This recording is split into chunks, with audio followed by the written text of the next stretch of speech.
Good morning to one and all present here.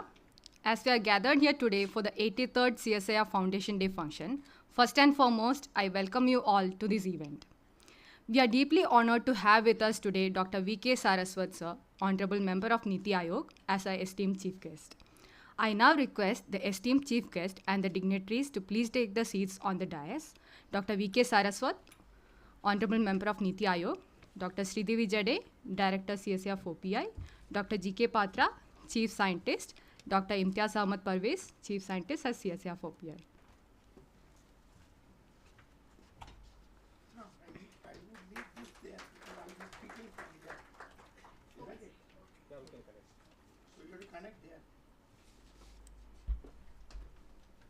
Laptop has to be there. Anyways, you can place it anywhere. Not connected. Keep on that. Just see whether power is sufficient.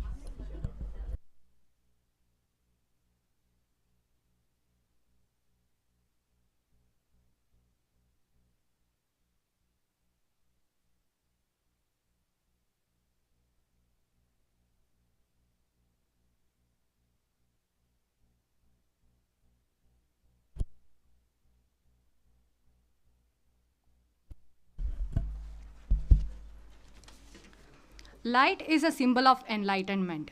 By lighting this symbolic lamp, let it remove the darkness and provide the enlightenment of knowledge. We will have an auspicious lamp lighting ceremony as a tribute to Mother Saraswati, the goddess of knowledge. I request the dignitaries on the dais to please light the lamp and grace the occasion.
Prayer is an invocation of the heart, a calling forth of divine energies to be manifested in one's life. Time spent in prayer refreshes, renews, and strengthens. I now call upon Mrs. Jitakala to invoke the Almighty.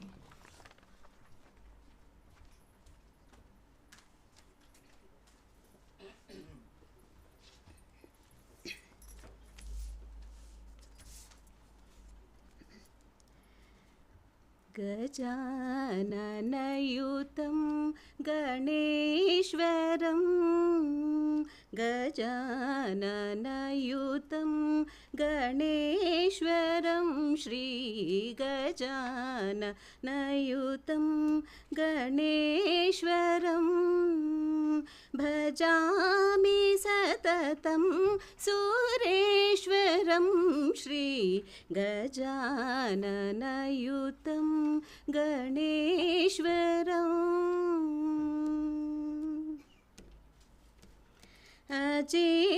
अजेन्द्रपूजित विघ्नेश्वरम् अजेन्द्रपूजित विघ्नेश्वरम् अजेन्द्रपूजित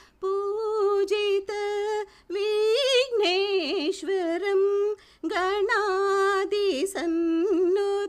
पद पदपद्मकरम् अजेन्द्रपूजित विघ्नेश्वरं गणादिसन्नुत पदपद्मकरं कुञ्जरभञ्जनचतुरतरकरं गुरुगुहाग्रजं प्रणवाकारं कुञ्जरभञ्जनचतुरतरकरं गुरुगुहाग्रजं प्रणवाकारं गजाननयुतं गणेश्वरं भजामि सततं सुरेश्वरं Shri गजाननयुतं गणेश्वरम्.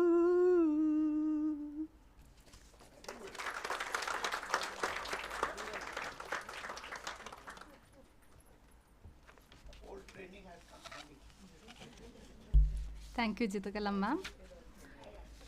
As we are celebrating our 83rd CSIR Foundation Day, I would like to give a brief about CSIR. The Council of Scientific and Industrial Research, headquartered in New Delhi, was established as an autonomous body on 26 September 1942 under the aegis of Department of Scientific and Industrial Research, Ministry of Science and Technology. It is a contemporary R&D organization known for its cutting-edge R&D knowledge base in diverse S&T areas with a dynamic network of 37 national laboratories, 39 outreach centers, 1 innovation complex, and 3 units with a pan-India presence. Our institute, that is CSIR 4th Paradigm Institute, a constituent national laboratory of CSIR, was established in 1988 as a Center for Mathematical Modeling and Computational Simulation, erstwhile CMAX, and was repositioned into the present status in 2013 to provide the country a unique positioning in the domain of computational, data-intensive research and discovery. When you are around enormously successful people, you realize that their hard work isn't an accident. It is about their invincible attitude and unwavering hard work. I now invite Dr. G.K. Patra, Chief Scientist at CSIR 4PI, to introduce our esteemed chief guest.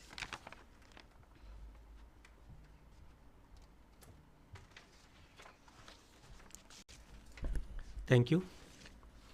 Dr. Saraswat, Member Niti Aayog, Dr. Sridevi, Director CSIR 4PI, Dr. Parvez, Chief Scientist 4PI, my colleagues and friends, both present here and then who have joined online.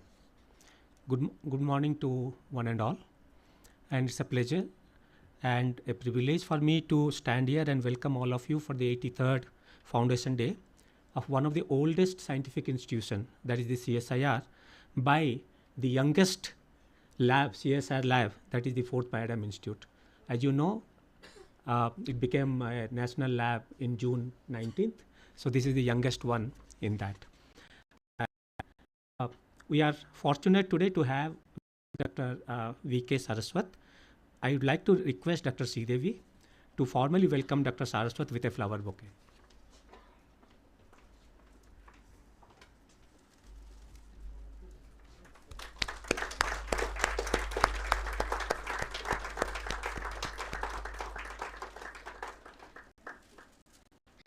Thank you.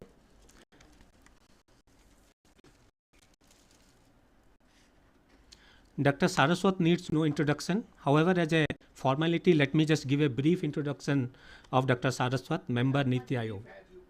Yes. Okay.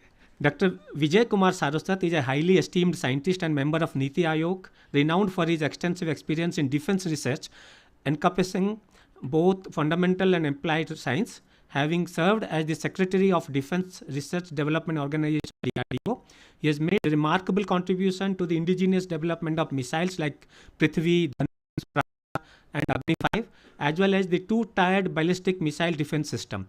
Dr. Saraswat played a pivotal role in establishing infrastructure to support the nuclear doctrine, developing cybersecurity technologies, and enhancing the nation's defense capabilities against ballistic missile threats. Furthermore, he has been actively involved in the development of alternative energy systems such as clean coal technologies, concentrated solar power systems, and bioenergy-based economies. He has been pursuing major initiatives sustainable and resilient transportation system, that is e-vehicles, then fuel cell vehicles, hybrid vehicles, hydrogen-powered long-haul transportation system.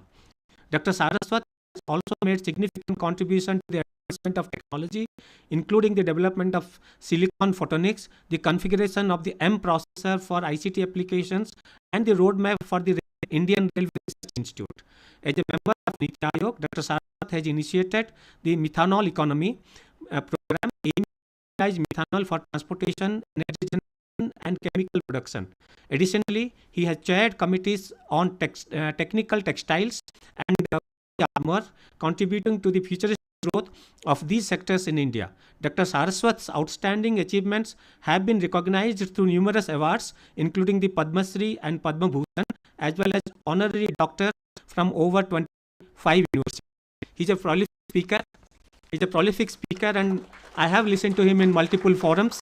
I just maybe just one of the interactions that I had, which he may not remember. It was during the Viva program, which was in 2020. I was the lead for the data science vertical.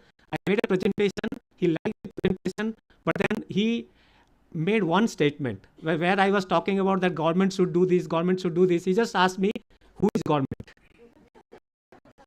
That was an eye-opener for me that we should learn. I'm telling him that we have a large number of scientists and young researchers here.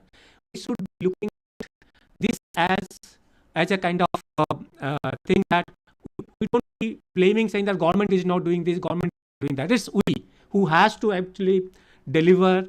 There will be of constraints. We need to work along with the constraints and work here. So that's what from him. Thank you, sir, for that message that you gave it to me.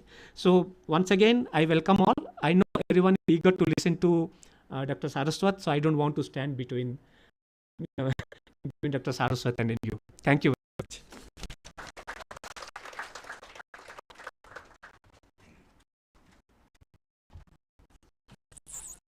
Thank you, sir. I now invite our Honorable Chief Guest, Dr. Saraswat, sir, to address the meeting.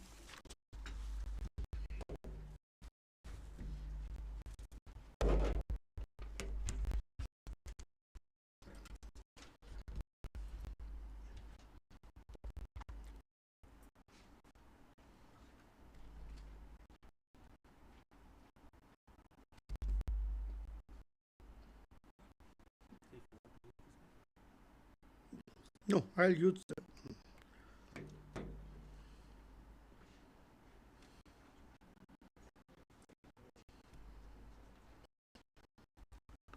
So, very good morning, and thank you, Dr. Patra, for the try to brief introduction.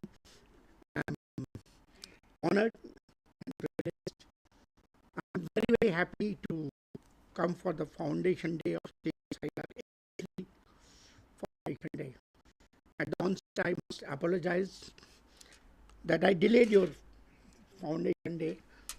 I felt sick that you called me, and imagine that sickness is continuing, lingering. My throat is in not good shape. But CSIR is a great institution. To India's industrial setup framework, and also to the science. In the last 10 years, I came to Niti Aayog. I've had occasions to interact with almost all labs of CSIR. I was lucky that Dr. Sahani, it started with Dr. Mashelkar. When I was a scientist in DRDO, Dr. Kalam was the director, DRDL at the time. No, he was a scientific advisor. Dr. Mashelkar was the DG CSIR. The year was, I think, some 90s, sometime in 90s. And we had DRDO day like this. Then Dr. Mashelkar was the chief guest. I was made to give a presentation on Prithvi missile. So after my presentation, Dr.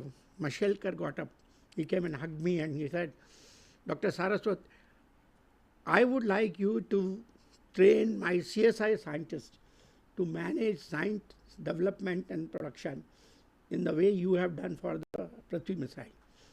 So that was the time I was exposed to CSIR labs. I visited a couple of them under his guidance and instruction. But in the last 10 years, I think this interaction has been very rigorous. And I must thank successive DGs, starting from Mr. Sahan, Dr. Sahani, late Sahani, who is no more with us. Then, of course, Dr. Shekhar Mande, and now Dr. Kalai Salvi. I think they have given me opportunities to interact with you. And I can say that it's one of the finest organizations doing wonderful work. To the administrators of science in the country and some of the finance and administrative people who are sitting here, I can only take you back to the sentence with the young lady mentioned, that it was set up in 1942 as part of the DSIR, Department of Scientific and Industrial Research, as a society, and it continues to remain a society. But the kind of autonomy, the kind of freedom to research which was bestowed upon that society at that point in time, progressively, I should have used the word regressively, but I am using it progressively, has been reduced to the extent that the society has also become like a typical government department. And that's why Dr. Sridevi mentioned that once in a while we have problems with discussing the rules and regulations and application thereof. That is because we have forgotten that CSIR is a society, and society need not have the same regulations at the government departments. But unfortunately, we have promulgated all of them. Successive governments, successive administrators have done this, and as a result, we see what we are having today. In your some warm water. In your board meeting, what you call society meeting, I have been attending, and I have been trying to bring that point out, that while we should follow the rules and regulations, but I think the application of those rules and regulations to the scientific research in a manner in which should be done cannot be the same way as it is being done in administrative ministries. So, with these few words about CSIR and my pain that the kind of freedom our predecessors gave to us, we have not been able to sustain it. That's unfortunately so.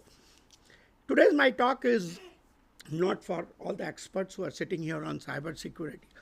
My talk is for youngsters, for those who are not practicing so much cyber security, but they need to know about it. So it's a very fundamental kind of a talk which will give you some idea about cyber security and what we should be doing as a citizen of the country. Now, all of us know about the cyberspace. And today with the internet, it is the internet connected ecosystem, what we have today. There are a number of trends which are exposing the critical infrastructure to increase this. You know, our digital infrastructure in the country is increasing leaps and bounds. And that is DPI, as we call it, is one of the basic mantra as far as our Honorable Prime Minister is concerned. The kind of expansion that has taken place makes us more vulnerable again, because we have more vulnerabilities. We have interconnected sectors today, proliferation of the exposure points. We have so many assets which are getting concentrated in places, and that is what is happening. Cyber intrusion and attacks have increased dramatically. It has become the fourth segment of the warfare: Army, Navy, Air Force, and cyber. So we have the fourth dimension of the war, which is the cyber warfare, which includes intrusion and attacks, which have increased dramatically over the last decades. stealing the sensitive personal and business information, disrupting critical operations, and imposing high cost on the economy. You have seen how much loss people have taken. There are banks who have lost crores of rupees because of not taking corruptions. Infrastructure which is there in the country, right from food and agriculture to communities to dams, the power lines, the communication lines, everything is vulnerable as far as that thing. So additional care to identify special agency to take care of infrastructure cyber security. Now there are challenges of cyber security. It has inherent vulnerabilities that cannot be removed. There are innumerable entry points. Every computer is an entry point. Every communication node is an entry point. And you cannot assign any attribution. Who started, from where it came, you just can't do that. It is very difficult to, and you can actually make it look like there used to be attacks on us from China, but they all look like coming from Azerbaijan and this, that, and all that. So that is a kind of a thing. And basically these all defense techniques, they protect individual systems and networks rather than critical operations. Operations are more important to be taken care of. And the way the technology growth is taking place, the attack technology is outpacing the defense technology. The attackers are becoming smarter and smarter. In fact, we are talking of artificial intelligence. Attacker is also using artificial intelligence in a big way. So he is becoming smarter. So there are different agencies which are responsible for that: national, states, non-states, individuals, all of them.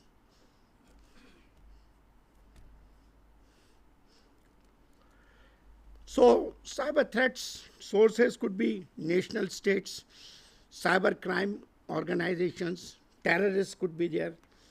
Like for example, we get lots of terrorists operating from Pakistan, who has many of these honeypots, what we are talking, NTRO, he was talking of.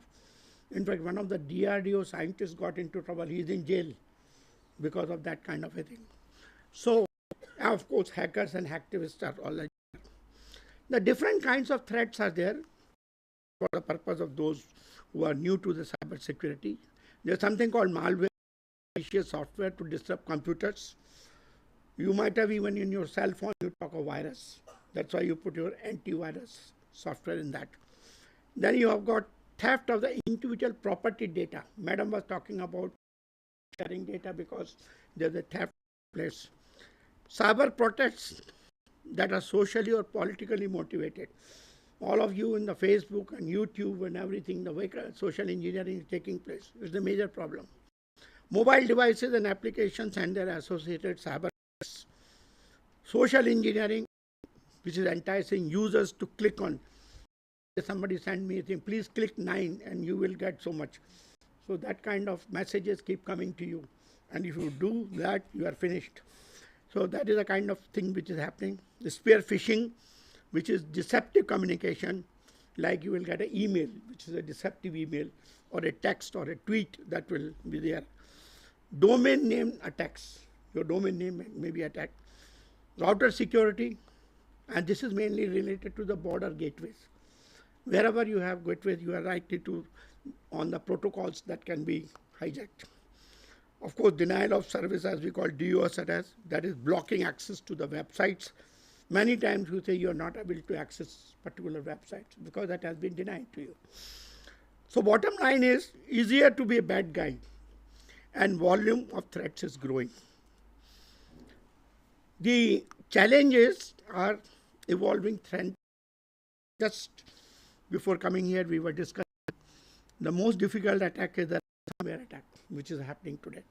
Social engineering attacks, which are aware to you. There are states like China. They are sponsoring the cyber security. I don't know how many of you know that the criminals in the jails of China are trained in the offense. The job is they have been trained. They are inside, they have been trained, and their job is so, they have created an offensive cyber army. And their job is to do the attacks. Of course, data breaches.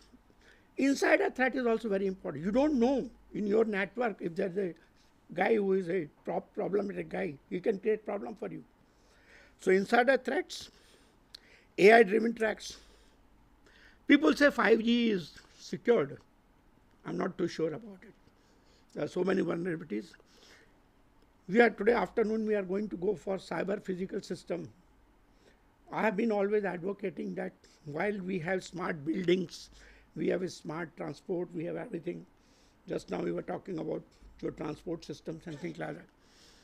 I think the biggest threat is the Internet of Things, because we are putting commercial hardware bought from China, brought from other countries, and integrating them with our own software or maybe sometimes imported software.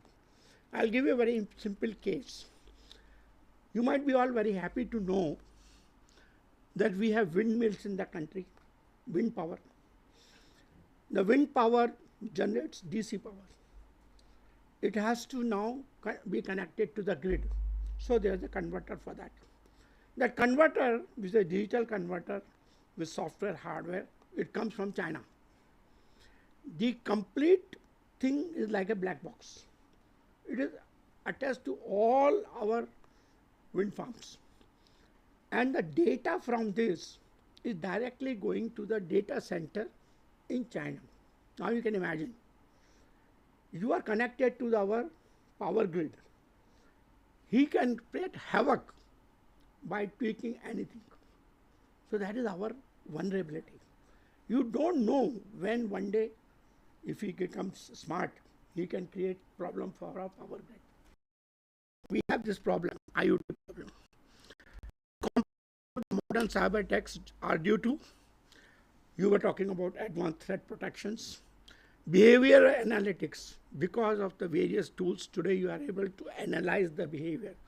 This guy comes at 9 o'clock, he switches off his computer like this, he does this, he always forgets to switch off his computer, he continues to keep the power line on for that. All these behavior analysis which the people do, are all the hackers use of that.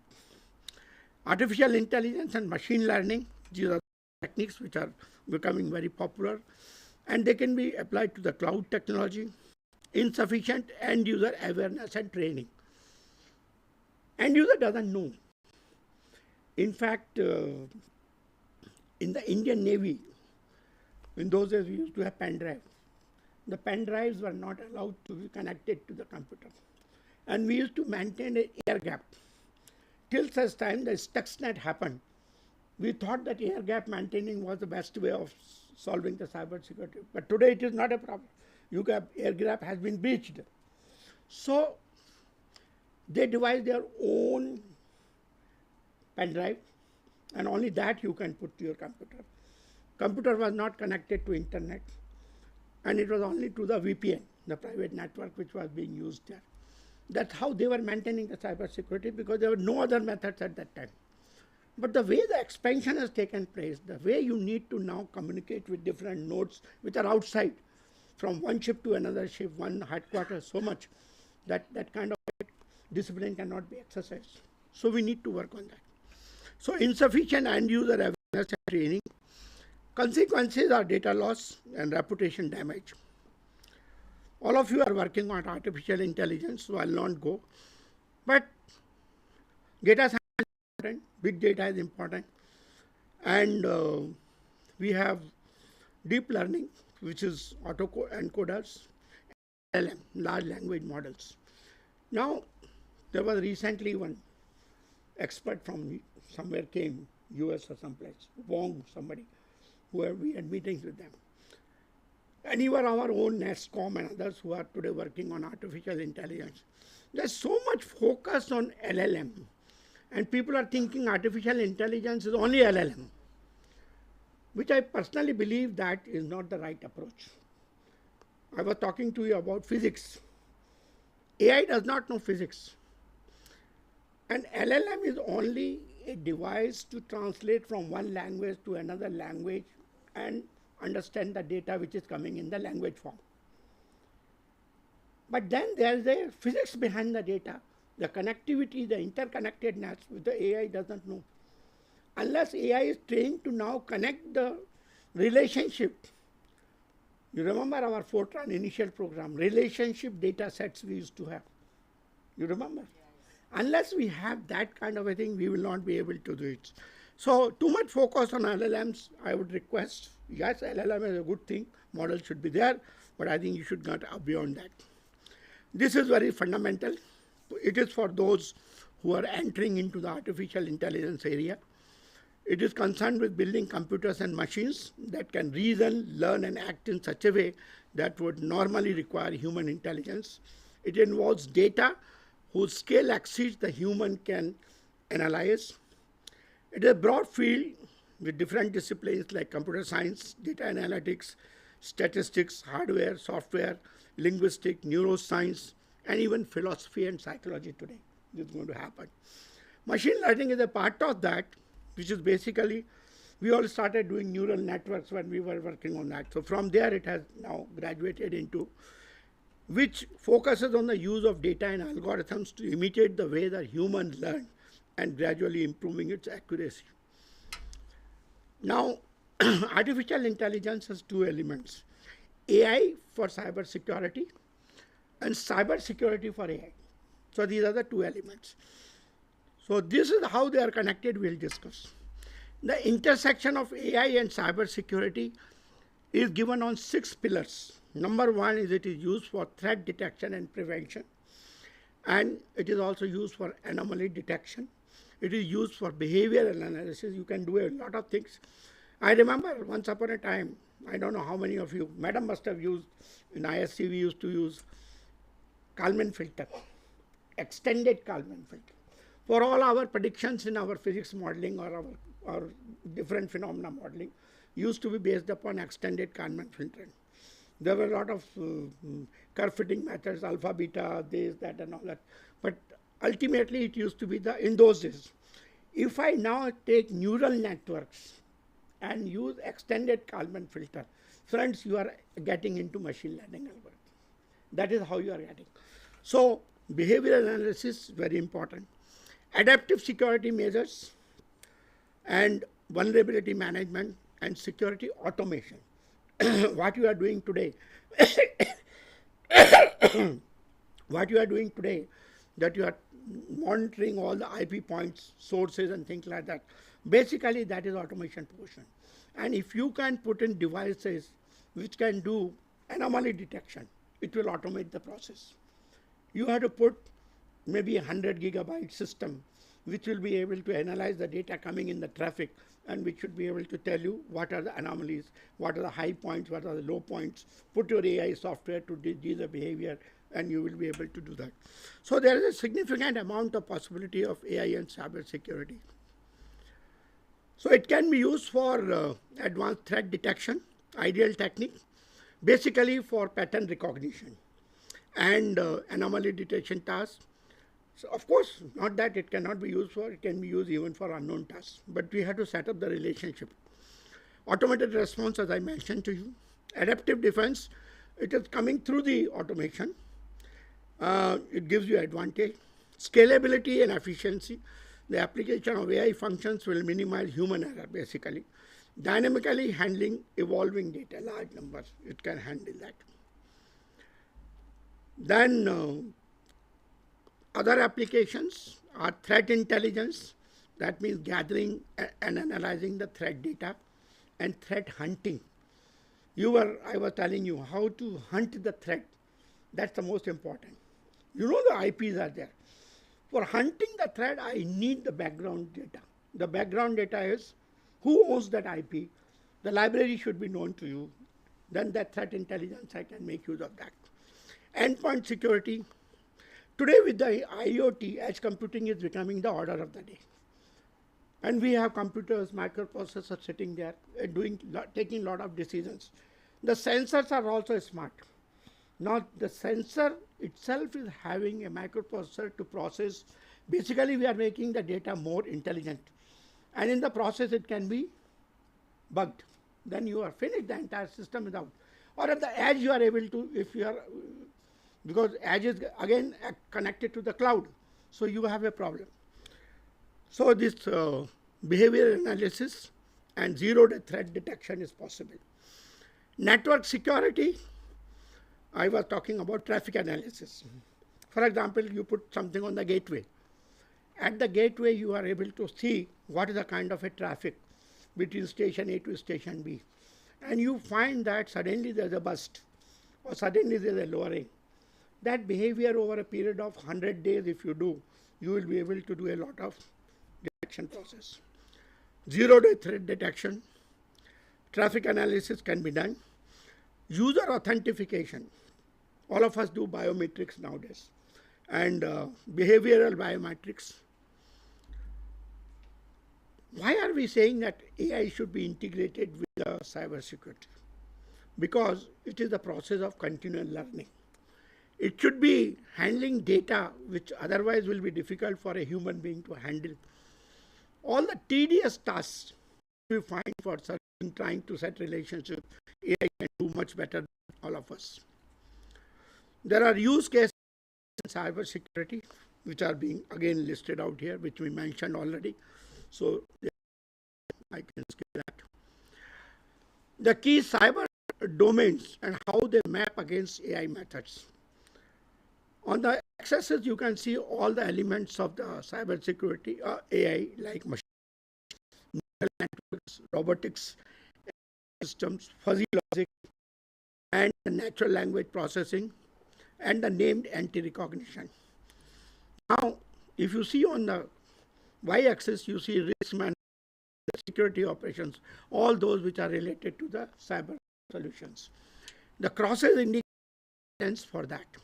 For example, if you take management, all the elements of AI there, and that gives you true position supporting management. If you take operations, except for natural language processing, it helps you to go for cognitive detection and improved context and response.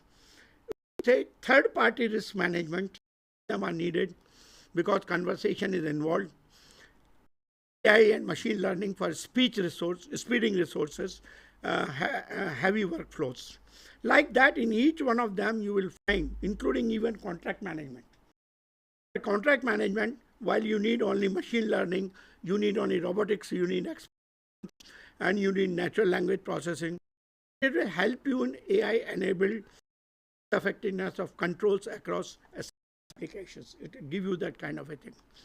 So this is for cyber resilience, where all these elements come and support can happen. So this is the kind of how they map against the AI methods. 2025, we're very close. Smart security solutions. The application of artificial intelligence and machine learning allows us to smart security solutions because it creates following features. One is the space-time awareness, Madam GPS, and learning adaptation, massive memory. You are graduating already to petabytes and so on. So you will, which will help you for local and remote cloud storage purpose. Sustainability will bring embedded security everywhere in the network. That is what we want. 2025, we hope it happens. Scalable network architecture, where in space and time from micro cells to macro cells. You can't be, you have to go for that. Decision focus should be through a knowledge lens for data mining and big data, search and online trade and commerce. That means spectrum is covered that. And system integration, we are already going into cyber and physical solutions together. Integration becomes very important for the 2020. That is what is going to happen. There are lots of advantages of AI-driven cybersecurity: proactive threat detection, real-time detection, reduction of human error, improved efficiency, scalability, future proofing. This limits also and challenges using. There could be false positives and negatives because we have not come to the extent of explainable AI so far. So long as we are not explainable, you are likely to run into false positives and negatives.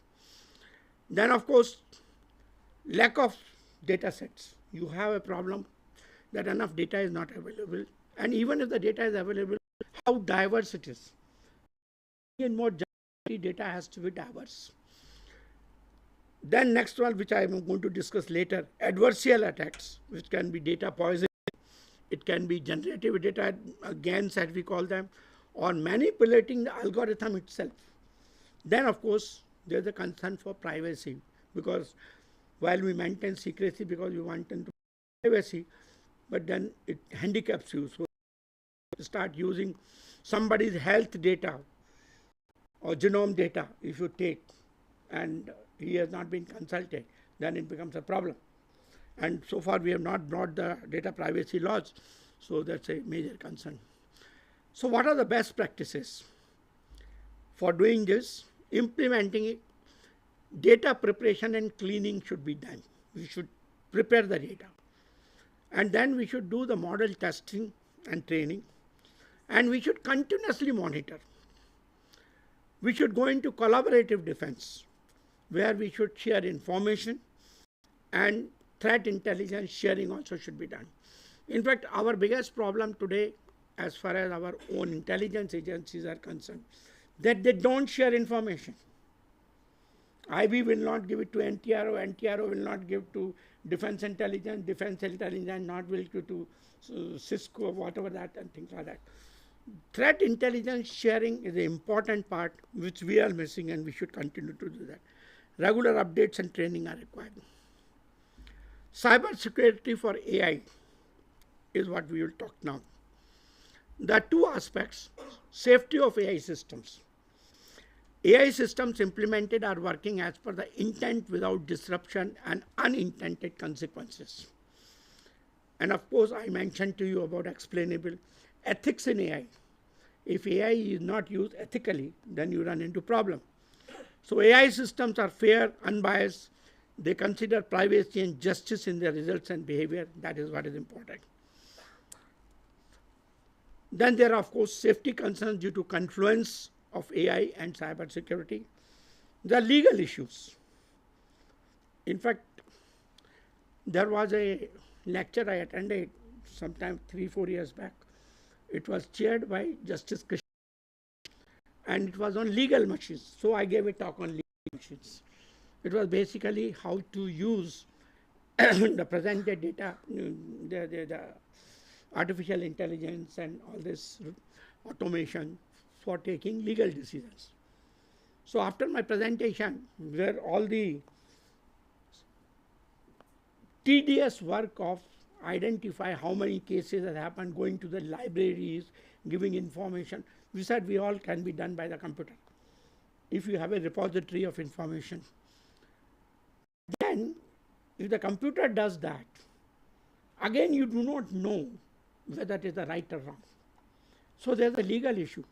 So when somebody says that in the year 1967, the case in the height of Ludhiana, actual case when it is argued, use this information without. So this is the major problem. So there are a lot of legal machines which are coming up today, and it is helping the lawyers, it is helping the judges, but then there are issues of validity. Policy issues also there. Human factors, data, hardware, software, and algorithm issues, and new markets which are there. Now, we were talking about adversarial machine learning, which is referred to as a cyber attack that aims to make a fool or misguide a model with malicious inputs. This is a major problem. It is used to execute an attack to corrupt or disrupt a machine learning model by providing deceptive inputs. For example, I remember when we used to need a Kalman filter. R matrix, P matrix, Q matrix. If you don't put the data correctly, and if you don't correctly, then you run into problems of all. You remember we used to have that. If you're not putting the same thing correct, you have problems. So deceptive input is a major issue. It can be widely used in image classification and where made on the set of images that is a classifier to produce correct predictions. You have seen how images are being nowadays fake. I'll give you a simple example here. There's a panda here with 57.7 confidence. Somebody added some disturbance to that, and it became a gibbon. Panda, the attacker adds a small prediction that has been calculated to make the image with confidence 99.3. So man can be converted into women. That kind of a thing is there. So that's what is happening nowadays. People are making fun with this kind of a thing. AI attacks can target the following: it can availability, replication, potentiality. Other adversary attacks are possible in the other domains, images. In image classification also it can make a problem. It can create a problem for semantic image segmentation also. It can create a problem in the natural language processing, like machine translation. Just make one word here, the whole thing. Text generation, like infrastructure, cloud services, malware detection, net detection. The IoT and cyber physical systems, for example, road sign, it can, recognition, there. A lot of people are trying to do these days with the closed circuit television. They are spoofing the cameras nowadays. All the attackers are doing it. Machine vision it can face, and it can create problem for the face recognition. So what are the doing? Safety, ensuring integrity of AI systems. We should resort to regular security audits. If we don't do that and leave it to integrity, then you will run into problem. We should secure the data handling. How robust is your algorithm? That test should be done while putting everything. Many times we get an output, we don't test its validity over the entire expanse of our verification by the user should be done. We should virus patches these days, but you should put updates and patches regularly, and we should implement those patches. Employee training is very important. Use of AI for enhancing security and exacerbation. It's like the two parts of the brain. That is what is shown here. On the one part is exacerbating threats, left side. On the other part is enhancing security. So it can be employed as a force for good or evil in the context of cybersecurity.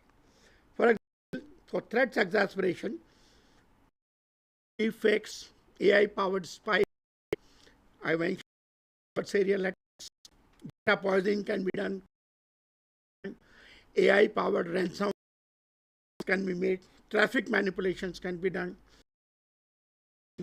and so on. When you look at how it can help the cybersecurity, it is like fraud detection. It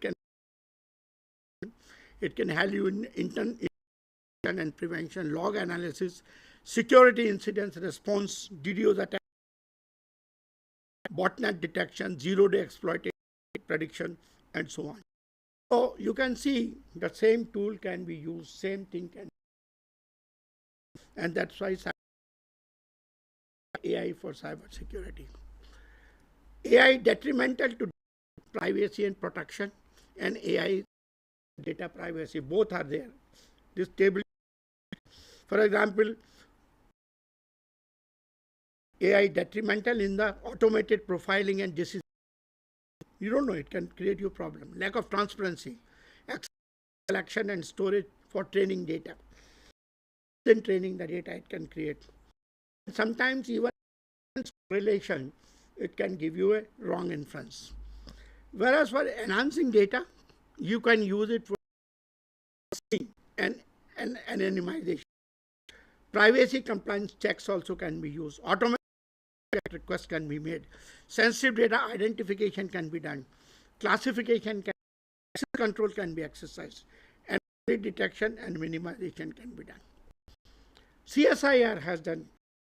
You are a lab which is doing this for your, and you have done wonderful work. So I thought I should mention this. Darknet traffic analysis for cyber security inference has been done. Successfully found the traces of mean shift clustering algorithm. Who did that? Processing and analysis is set up with Apache Spark on top of Apache Hadoop. Was used to analyze 85 GB of network packet collected over a period of 4 months. This was also done by you. Deep learning frame network, which has been done. This is a good work done by CSIR, so I thought I mention here. Design of secure cryptographic hash functions, some of you must have done, and high performance computing. Ananta Saparkar is yours? Yeah. So this you hold performance light pack of 334 teraflop. So what are the future trends? Quantum computing threats, quantum cryptography, explainable AI. This is a future trend. Autonomous response. We have to be very careful and to develop that. Role of AI and cyber security. So these are some of the future trends which are. Artificial intelligence and cyber security, to conclude, it is technology is at an inflection point in history, and AI will be disrupting the digital ecosystem. AI can provide a faster and automated means to detect and identify cyber threats. AI can monitor activities in real time on networks by scanning data to recognize unauthorized communications. AI can help identify false positives, which is a major challenge for human analysts. AI can be used to strengthen. AI advances network surveillance and tools to support cybersecurity by reducing noise, providing priority alerts by employing contextual data supported by evidence. Of the users we have discussed already, sold, manipulated, or nefarious. AI threat hunting tools can cloud, data center, enterprise networks, and IoT devices. AI can support cyber threat, problem of info overload, and current data. To conclude, I would say, of AI is a new era of enhanced defense mechanisms and proactive mitigation.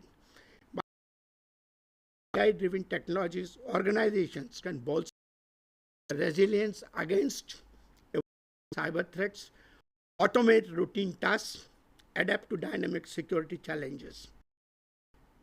The symbiotic relationship, including the potential for adversarial attacks, I mentioned to you, data privacy concerns, and ethical considerations. Synergy between AI and human intelligence is crucial. That's why I've always meant, for India, AI has to be with man in the loop. People have talked about what will be the job loss because of AI. Many papers are there, Indian as well as foreign, that AI will lead to 69%. It is sad. Mainly because we are taking the American model, we are taking the European model, where manpower is a problem. For them, everything is $100 per hour. Here it is $5 per hour. And we have huge manpower. So for India, AI and human intelligence is crucial. Finally, a concerted effort to address challenges will be essential in ecosystems by leveraging the transformative potential of AI. We are into digital.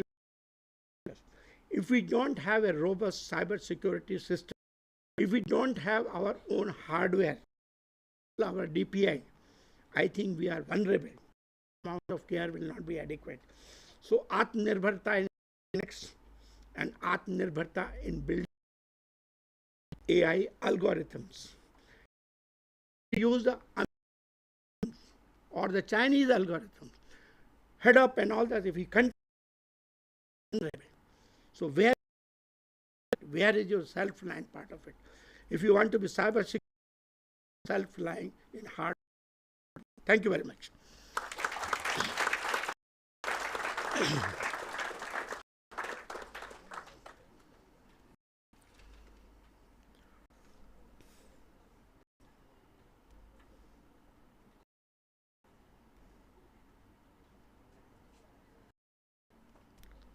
Just 1 minute, madam.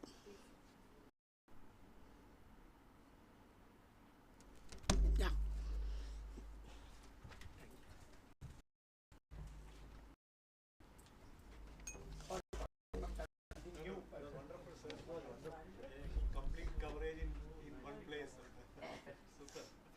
Thank you, sir, for the insightful talk. You gave us an introduction on the cybersecurity and AI and its various threats, challenges, and the way forward.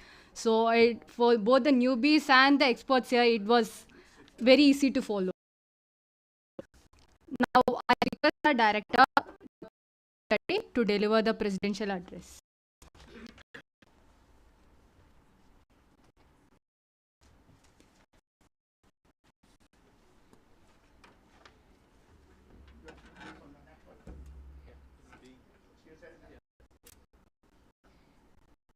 Warm welcome to Dr. V.K. Saraswat, Honorable Member Niti Ayog, Dr. G.K. Patra, Head Science and Technology Secretariat, Dr. I.A. Parvez, DRT and TMD, and Anil Kumar, Head BRSD, and my colleagues from CSIR 4PI, my temporary staff, my students, all of you, the great that we are celebrating 83rd CSIR Foundation Day for the first time as the 7th lab of CSIR. So this is a very proud moment for CSIR, and it is a privilege and honor that we have for which is, at one point I thought maybe it may not be possible because he's sick and even now he's not well, but yesterday he said after he landed, when I said I called him, he said I'm still not well, but word, so I'm honoring it. So I felt really for a moment, I felt nice also, but then I felt bad. Maybe I'm really making him suffer because he just made 1-day trip. He's leaving tonight, so I must say that it is a great honor, sir, that you're with us. And what a wonderful talk. See, for Foundation Day we are supposed to have popular talks, so and also he chose a topic which is kind of futuristic: AI in cybersecurity in AI, and then he so simply explained it, which was like very I didn't even see a single person in the audience. I don't know about the online viewers, not looked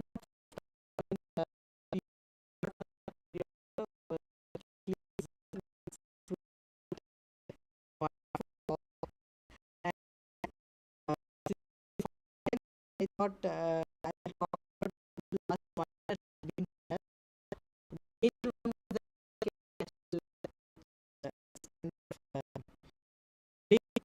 this thing for us. So we are the youngest lab of CSIR 4PI, and during the last 1 year we we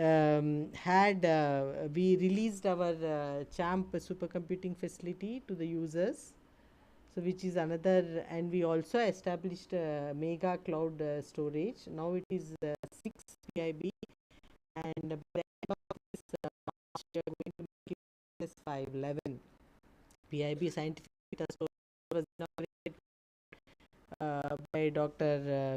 Saraswat, Honorable Member Niti Ayog. We are waiting for his inauguration. Though we had given it to few users, we full-fledgedly opened the cloud infrastructure. And then we, as a national lab, we had our first RC and first MC in the last month, which itself a big achievement for us. And then we also celebrating, last year we celebrated 1 week 1 lab, but this year we are celebrating as a national lab 1 week 1 theme. So we recently had 1 day on our A and B theme, because we have a flagship mission project which was given to us on precision agriculture, smart agriculture, that is region specific agro technologies for soil and plant health. We are the nodal lab for that. All the participating labs came. We had a 1 day wonderful event last week on A and B theme. And then we also, right now we are also getting a flagship project which we actually initiated, I think, sometime June 2022 or 3, one of the years, with a brainstorming session with all the CSIR labs. And then the project finally materialized. Is going to start in the month of April 2025, in the next financial year. So it is basically called CLAIM, CSIR for industrial in industrial manufacturing. So we have around 15 labs working on it. The beauty of this project is that, part of this, we are basically using AI in each lab in their domain is what is required by their industry. So it is like that. So it's like bringing diverse industrial application under one umbrella, and which is basically we are laying foundation stone for a virtual claims lab where we have the problems, we have the algorithms, and we have the AI data ecosystem, and then we deliver to industry. So once we lay that platform, it will go in a long way in establishing CSIR-4PI as an AI lab, and also CSIR as a part of India AI mission, which itself is a big achievement. I am very glad that we are going to kickstart this in the next financial year, 1st April 2025. So this will go in long way for giving, for the achieving our mandate to be the data science lab of this this thing. So these and our flagship project cybersecurity, we have spoken so much from morning. That is also something which is going to be an ongoing activity, where it will be forever be there, though on a public platform we cannot speak, but then we had actually shown the whole thing to Dr. Saraswat, and most of you know about it. Then we have an interdisciplinary data research division, where our precision agriculture is one of the flagship projects. And the research that is done, the climate modeling that is done in this area, I need not say what we have done, but it is so popular that our secretary MOES Ravichandran, I think last month, before that, when the movement, before they got even sanctioned for the Mosam mission, he invited for the first meeting of Mosam mission, he invited me. I went and attended that in Delhi. And then last, I think 2 weeks back, when he was in Bangalore, he said that we should put a proposal, we should be part of Mosam mission, and because he knows the kind of niche expertise and the kind of work we are doing in this thing. So he said in this area, so he said, so you should put a proposal more towards where you put proposal for both data research using data for, because we have an observation network, using data for climate research, and wherever possible, where you can use AI ML data science for improving whatever you are doing, you put that also as a proposal. So now our and keep it ready, the moment we give a call for proposal, you submit. So that itself speaks how much people are aware of the work that is going on in the climate modeling and ocean modeling. And then we are also part of the Deep Ocean mission of MOES. We got a flagship project which we are now pursuing from that is from Department of Ministry of Earth Sciences. So one thing, and then we have, like he said, GPS. So geoscience and computational seismology research, where we have a network in Kashmir, Himalaya, and we have been working on it, making huge strides in that area. Apart from this, we have our skill initiative and Jigyasa this thing, and recently our skill initiative they have given a workshop for the country on advanced one-day workshop in HPC cybersecurity. No, I think it was an intensive course in data science followed by advanced course on ocean science and modeling. So this was the two things which we have this thing, and we also in Jigyasa skill initiative we conduct one-day workshops where we give exposure to our HPC, cybersecurity, our observation network of GNSS, broadband, and GHG measurements. So we have almost like in last 1 year we have 500 plus students coming to our organization, and no address is complete without mentioning about the students we have who are the backbone of our institution. Initially actually when our strength are less, they were the real backbone. Now we have scientists, new scientists, so we have PhD students and postdocs and women scientists, and also were the backbone of our research that is being conducted. And I am so glad that CSIR 4PI has such several high impact SCI publications and extremely very well cited publications. For a small organization like us, when I go to other labs, I keep asking them how many you have in a year, and then they say 20, 30. But then for a small organization like us, new scientists joined recently with just some 20 scientists, we always consistently maintained SCI publications, high impact SCI publications to the order of 20 to 30 per year. So which is itself shows the kind of research we do and the amount of citations we have. Now, no address is complete without mentioning the support staff. We are admins, it's a young organization, and now we have in the support staff also young support staff, and we get full support from all three departments of admin: general administration, finance, and stores and purchase. Without this support from these three, we couldn't have established the cloud infrastructure in such a short time within 1 year. Of course, the funding has to come from headquarters, but I'm saying in our organization also, even if the funding comes, without support of these three pillars, we cannot do this thing. So I thought we should put that on record. So with these few words, I once again thank each and every one of you by being part of this occasion and making it a grand success. Thank you.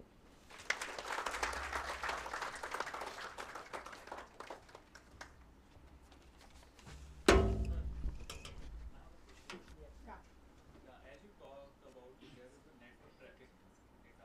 So any AI model if you want to develop, we need a data, that network traffic data. So I just want to ask you that is there any open source available from the government side network traffic data that we researchers can use for developing any AI model? Yeah, we have data from all sectors, and the repository presently is with NIC. NIC gets data from all sectors, but that is not traffic data. That is the data which is basically the statistical data which is created based on productivity, based on utilization of fertilizers, or based on different sectors. I just mentioning agriculture. It could be industry, what is the industrial production and things like that. This is the data which is available. But this can be used for behavioral analysis. But traffic data, what you are talking of, comes from different data centers, because each section has each sector has a data center, number of data centers. For example, if you take petroleum, they have their own data centers because they are there. And in the case of networks, the networks possess the data. So as on today, there is no single entity which can provide you the data traffic detail. But if you are on the internet, private networks, you can't do anything. But if you are on the internet, data traffic can be monitored and it is available. No central agency, but NSCA, what is that? National Cyber Security. NSCS. They are carrying out, they are having that repository. So he is a PhD student working on Yeah, good. You should talk to NSCS. They should be. Yeah. Internet data you can get. Thank you, And madam. they are also looking at data which is being generated by the critical infrastructure. I mentioned about 30 critical infrastructures, the data pertaining to that. Thank you, sir, for addressing the How many queries of the students. postdoc students are there? How many are here? Raise your hands. Only one. No, two. One more is there. MD, that, that one he completed recently. Okay. Yeah, please carry on. Yeah, thank Sorry, you, sir. Thank you, interrupting sir. you. It's okay, sir. Thank you, sir, for addressing the queries of our students, and thank you, madam, for giving a glimpse of all the milestones that we achieved in the last 1 year under your guidance. So now we'll have the prize distribution ceremony for the meritorious students, felicitation of the employees who have completed their 25 years of long service in CSIR, and all the employees who retired during the last year. So first, I would like to start with the prizes for the meritorious students. I would like to invite our honorable chief guest, Dr. V.K. Saraswat, to do the honors. You can give from there itself. Yes, yes.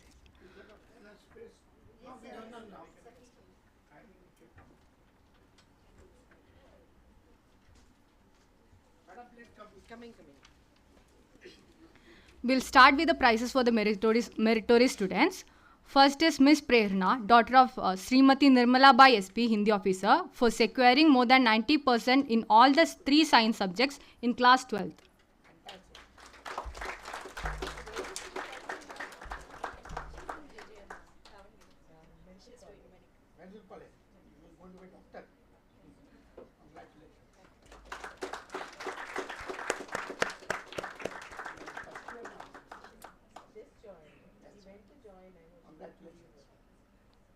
Next is Abhijit Anil Kumar, son of Anil Kumar V, Chief Scientist. He secured admission in postgraduate program at IIM Indore.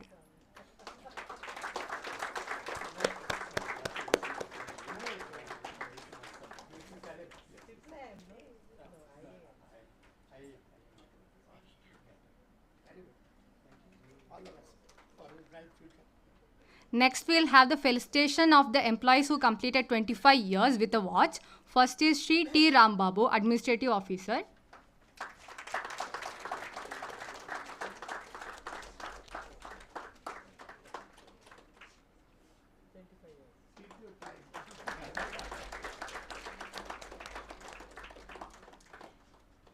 Next, we have Sri Abhimanyu Tiwari, Finance and Accounts Officer.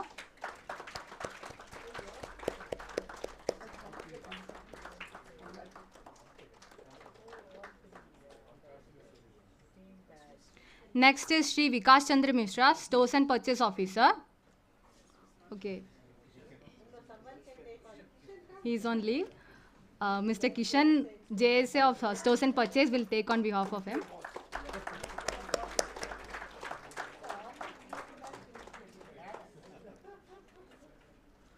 Next, we have the felicitation of the retirees of the last year with a Samman Patra, a watch and a shawl.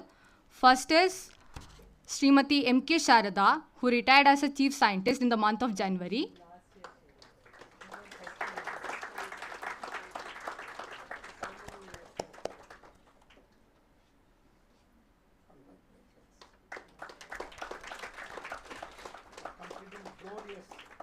How many years of service?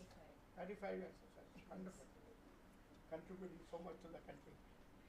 I hope so. I don't know.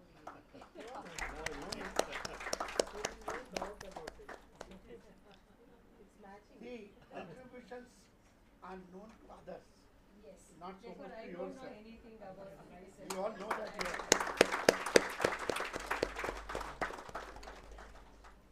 Next, we have Sri R.P. Tangavelu, who retired as chief scientist in the month of April.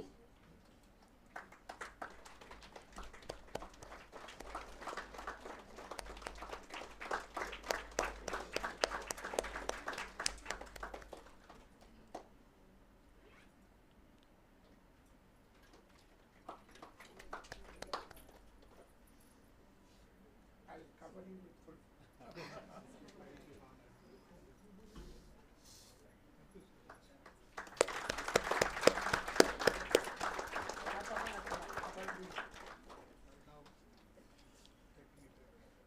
a break, never take a break. Start doing something. Once you get into break cycle, it's very difficult to come out of it. Please.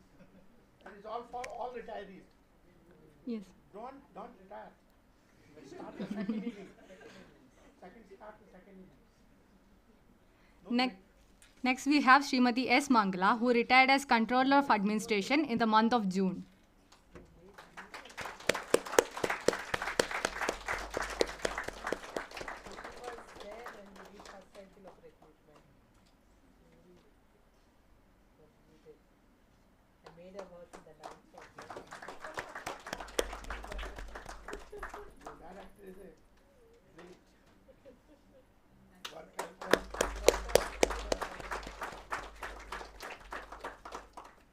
Thank you, sir.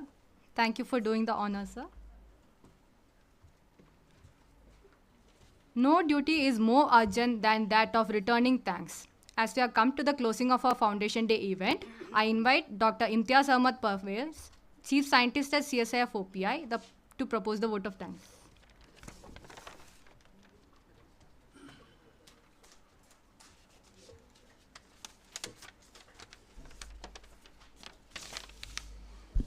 I think now we have come to good afternoon. What a wonderful event. I wish if it just continues without any thanks. So, Honorable Niti Aayog member, Padma Shri, Padma Bhushan, Dr. V.K. Saraswat ji, Director CSIR 4PI, Dr. Shri Devi Jade, Dr. G.K. Patra, distinguished guests sitting off the dais, and my fellow colleagues. It's really an honor and privilege for me to stand here in this prestigious event and present the vote of thanks. So on behalf of our institute, I extend our heartfelt gratitude to Dr. Saraswat ji for gracing us with his presence today. Sir,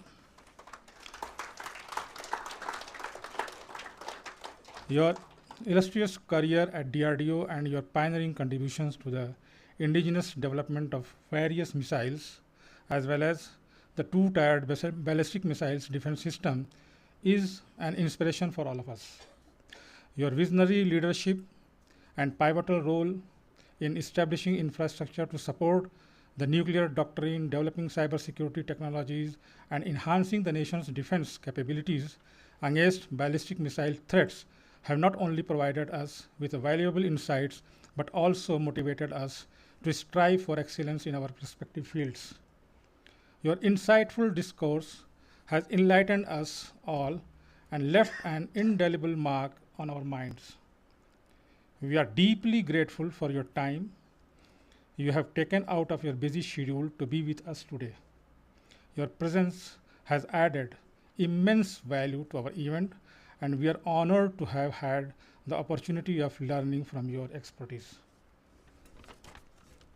As a token of honor and the pride, I request our director, Dr. Shri Devi Jade, to present a memento to Dr. Saraswat ji.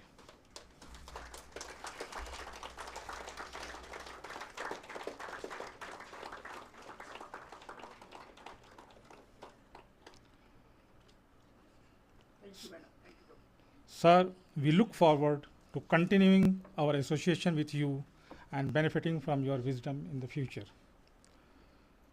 I also thank our director, Dr. Shri Devi Jade, for her valuable inputs and encouragements, and very minutely monitoring all the steps we are taking towards this event. And I thank Dr. G.K. Patra, who has been instrumental in organizing this event for a long. I thank every member of TMD and Office of the Director, particularly Mr. Kalidas and Mrs. Radharamani, who have been coordinating for this event very, very closely. I also thank our admin staff for inviting our former colleagues and organizing the prize distribution. I thank our finance department, purchase department, and all my colleagues, support staff, students, FMS team, security, HLS, and all the contact staffs for being a part of this event. Once again, thank you once and all. Jai Hind.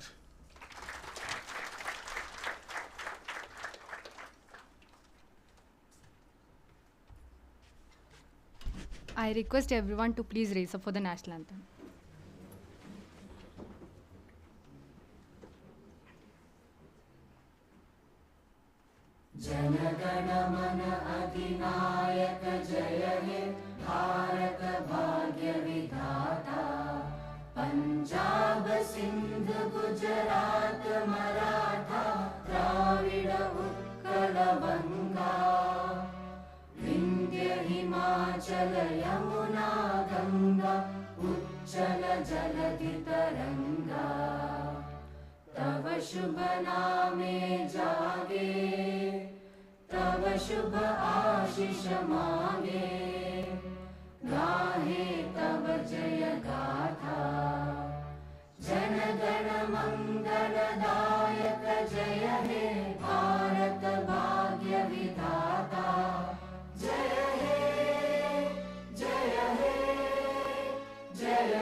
Thank you everyone for joining. All the scientists are requested to please assemble at the 17-seater conference hall.